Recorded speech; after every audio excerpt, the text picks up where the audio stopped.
Hey y'all, this is Woomate Creations here. This is Sherry behind the camera and G in front of it. We're here today to show you the bowl koozie and how it's made pretty quickly. And we have been having some serious technical difficulties, so we're going to try to make this short and sweet. Okay. Go. So, what you're going to do is take your 10-inch square or pre-made 10-inch squares, whatever. You can take your template and you're going to make 10-inch squares, 2 for each koozie, whatever you want to call it. You'll need batting and 2 outside fabrics. So a batting for each side of the bowl. So 2 batting squares and 2 fabric squares. Yes, all 10 inches. And then you're going to sew from corner to corner. Just stitch it down, just a regular stitch. You can use a top stitch if you want to, like a longer stitch length. Just make an X on it so it holds it together. Let's show it on the other side so you can see. Here, you can see it in here.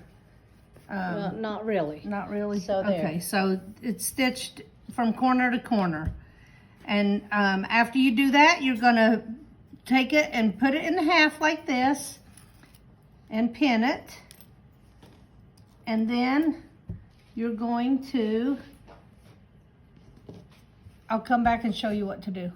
Okay, now here she is at her machine. She's going to show you how to mark it. So you folded it in half? Yes, and this is my 1x6 ruler that I love. I have marked it with 1/2 inch increments. So half 1, half 2. So this line is at 2 inches. I put it at the end of my piece.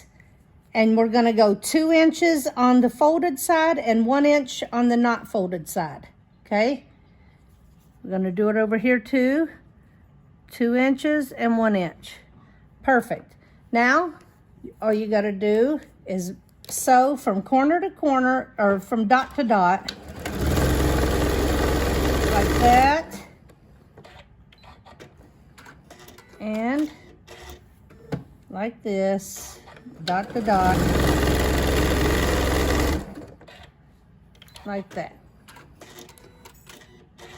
Take it out, cut it about 1/4 inch away from your stitch line, and fold it the opposite way. Match up your pleats. Put your pin in there to hold that. Put your pin in there to hold that. Now you've got this weird shaped thing. So then you're going to mark it the same. 2 inches on one side and 1 inch on, 2 inch on the folded side, 1 inch up on the not folded side. That and that. Okay? Do it like this. It's so much faster when you've got a bunch of these going, because you could just chain piece them, make a bunch of them all at the same time. I hate doing just one at a time because it seems like it takes forever, but you're gonna cut it 1 inch away from the sew line. And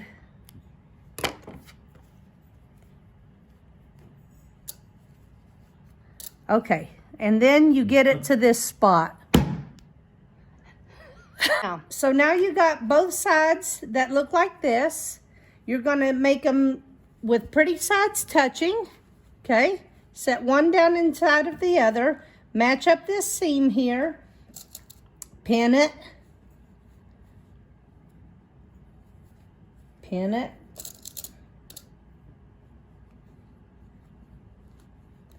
I go around, and if it's not matching up, you just pull it from the middle and just make it match. It's not that fiddly of a project. Just start with that, go to the center, pin. Start with this again.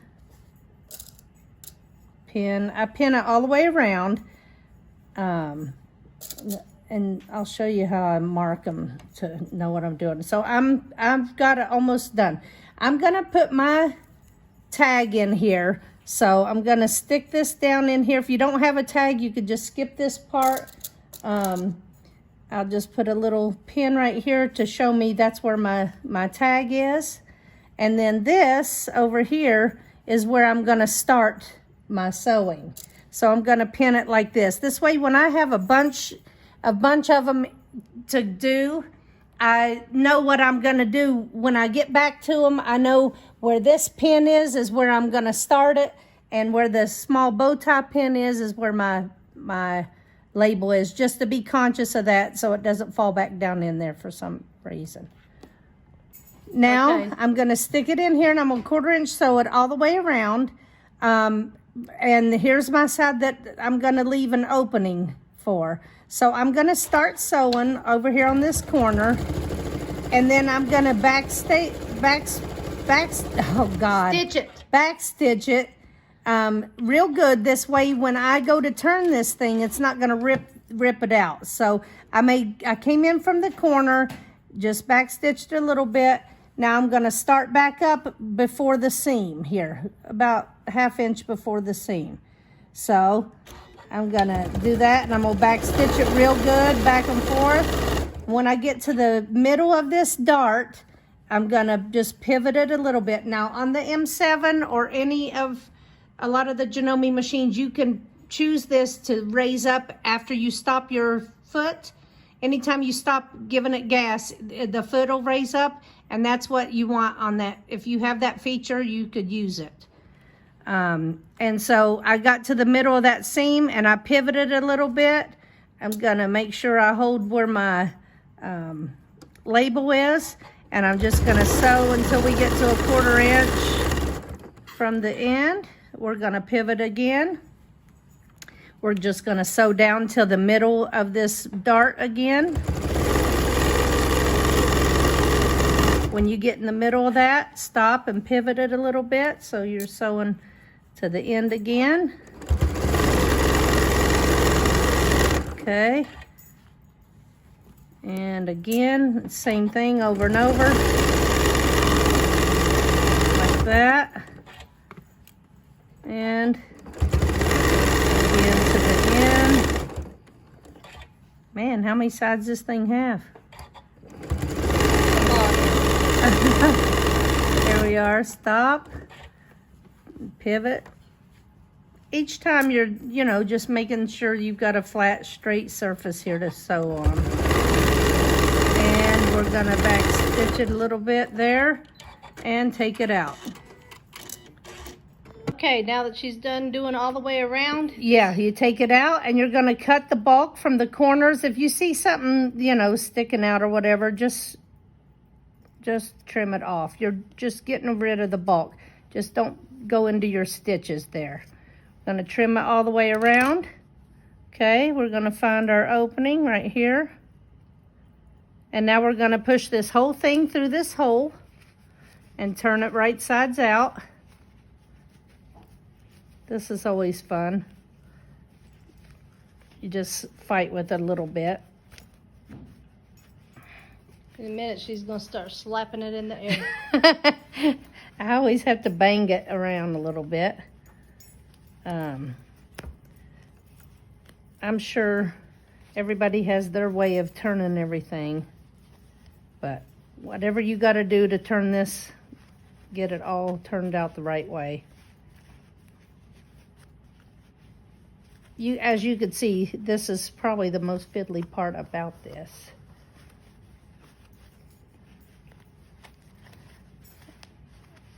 This is real life sewing, y'all. Usually, like magic on camera, it just is the way you need it to be, right? So, now that we've got it. You gonna shake it? Yep. I forgot, didn't I? I've got my 2 fingers in here. I'm pushing out the corners of each corner as best I can with my fingers. And then I'm going to actually do it with my my mommy stick, knitting needle, bamboo sticks, chopsticks, whatever you want to do to push through your corners good. And you'll do that to all 4 corners. And straighten this up like this. Now, where you've got the opening, you're gonna just push it in like it had been sewn. And I like to put a pin in here to remind me where that opening is. Okay, now we are going to top stitch this whole thing. Normally I even change my foot for it, but right now I'm just gonna move my needle over and use this same foot about 1/8 of an inch away from the edge here. I'm gonna put it in here and I'm gonna drop my needle down. Oh, I probably should have been more on the corner there. Needle up. I'm gonna pull this and get my bottom thread to come through like I just did. And needle down. This way I don't have a rat's nest on the bottom of my thing. I'm gonna just follow the edge of my foot all the way around here and top stitch it. I'm gonna lengthen my stitch to about 310, and here we go. Gonna just go all the way around my bowl koozie. When you get to the seam, you'll just pivot a little bit. That way you go towards this next corner. So go into the seam a little bit. It might be a little bit fussy because it's thick right there, but you can handle it. Just give it a little push. Go to the, oh, I went past. Daggone it. Of course. Anyway, get it to the corner. Yeah. Get it to the corner. One more stitch down. And then just keep it moving. Go sewing down to the middle of this seam here again. And then you're gonna just arrange it to where you can start going again. Like that. Each time I'm kind of just straightening this out a little bit. When I get to the center, I kind of shove it through a little bit. And then pivot it.